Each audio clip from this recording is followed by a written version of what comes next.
So correlation number one is, if Ohtani wins MVP, do the voters view that as his award, and it frees up a spot for Cy Young? So the correlation would be Ohtani to win MVP, which locks him in there, parlayed with McClanahan or Verlander, whoever you prefer to win Cy Young. That's like possibility number one.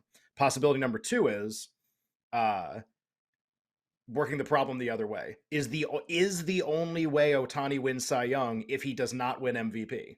So like basically, if he wins MVP, he's excluded. That would be like trying to get inside the mind of the voter to make that decision. If so, if you like Ohtani Cy Young, you should parlay it with not him to win MVP. You should parlay it with Judge or with Alvarez, whoever you prefer at that given moment. So that would be correlation number two. But I forgot the most obvious one, the one that has nothing to do with voting. Okay. And it's actually like the silliest one. Makes me feel like an idiot for not doing it first. If Ohtani wins MVP, here's like, now this is just like, the mind is now in a full pretzel after I finish this. Yes. If Ohtani wins MVP, he will have beaten Aaron Judge and Yordan Alvarez, which means his numbers have to be incredible. Like, and his pitching numbers would have to be incredible.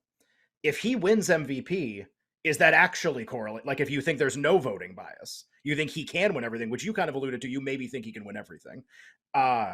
If he wins MVP, it has to be correlated to Cy Young then, if you don't think the voters are going to, if you think the voters will give him both, if you think the voters will just say, whoever the best is in each award market, that's who I'm voting for, then it's actually the double Ohtani is the correlation.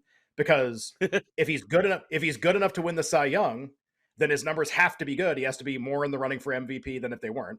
And if he's good enough to win MVP, his pitching numbers have to be good enough to qualify for Cy Young. Otherwise, how would he win MVP? Like, it gets him some of the way toward the other one. Each one gets him some of the way toward the other one. So it's just, again, where I bring these up, all three are interesting. I'm not recommending one over the other, but just like, I think these are really interesting things to think about. And if you're just interested in betting, these are interesting things to think about, because these markets are allowed to be parlayed. And I could envision a scenario in the second half of the season with more clarity where you would be allowed to parlay together outcomes that we would know for sure are like, are definitely correlated